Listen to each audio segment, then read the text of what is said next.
নমস্কাৰ বন্ধুসকল, আজি আমি উপস্থিত হৈছোঁ লখিমপুৰ জিলাৰ নাৰায়ণপুৰৰ লেটেকু পুখুৰীত, য'ত আমাৰ মহাপুৰুষ গুৰু শ্ৰীমন্ত শংকৰদেৱৰ প্ৰপন্ন শিষ্য মহাপুৰুষ মাধৱদেৱৰ জন্মস্থান ভাগিত আমি আহিম বুলি কোনো পৰিকল্পনা নাছিল। বেলেগ এঠাইলৈ যোৱাৰ পৰিকল্পনা আছিল যদিও হঠাতে আমাৰ সেই পৰিকল্পনাটো নাকচ হোৱাত কেঞ্চেল হোৱাত আমি ভাবিলোঁ, আলোচনা কৰি এটাই ভাবিলোঁ, ব'লক আজি আমাৰ মহাপুৰুষ গুৰু মাধৱদেৱৰ জন্মস্থান ভাগিয়ে চাওঁ।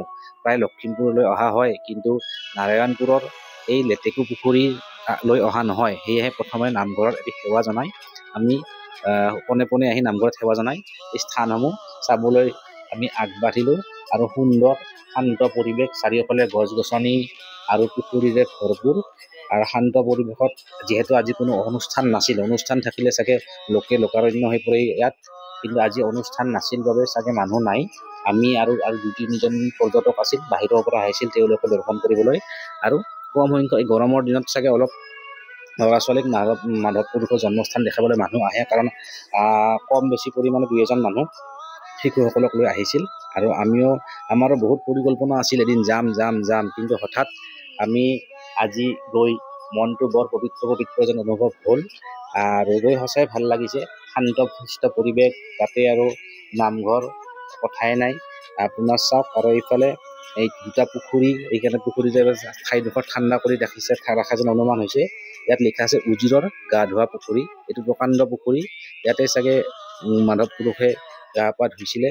আৰু সন্মুখৰ ফালে এইটো হৈছে উজিৰৰ পানী খোৱা পুখুৰী। ইয়াতে চাগে পানী খোৱাৰ ব্যৱস্থা আছিলে, যিহেতু আগৰ দিনত তেনেকুৱা দমকল বা টিউবৱেলৰ ব্যৱস্থা নাছিলে। ইয়াতে পানী খাইছিলে। আমি অহাৰ সময়ত অকণমান সময় আমাৰ খোৱা খাদ্য যোগান ধৰিছিলোঁ, মাছ আৰু কাছখিনিক। আৰু প্ৰকাণ্ড মাছ, আৰু কাছটোৱে কি সুন্দৰভাৱে, চাওক কাছটোৰ আশে ৰঙীন ৰঙচুৱা মাছ এটা আহিছিলে, আৰু কাছটোৱে কি সুন্দৰভাৱে আমি দিয়া খাদ্যখিনি উপভোগ কৰি আছিলে। বৰ সুন্দৰ দৃশ্য, আহি বৰ ভাল লাগিল।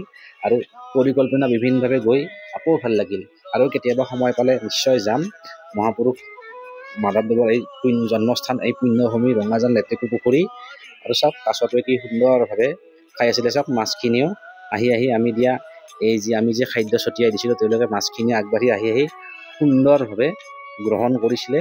সেইকাৰণে মনটো ভাল লাগিছিলে। আৰু পবিত্ৰ স্থান যিহেতু, গৈ ভাল লাগিব, ধৰ্মীয় স্থান। ভিডিঅ'টো শেষলৈকে চোৱাৰ বাবে সকলোকে ধন্যবাদ জনাইছোঁ। কৃষ্ণ।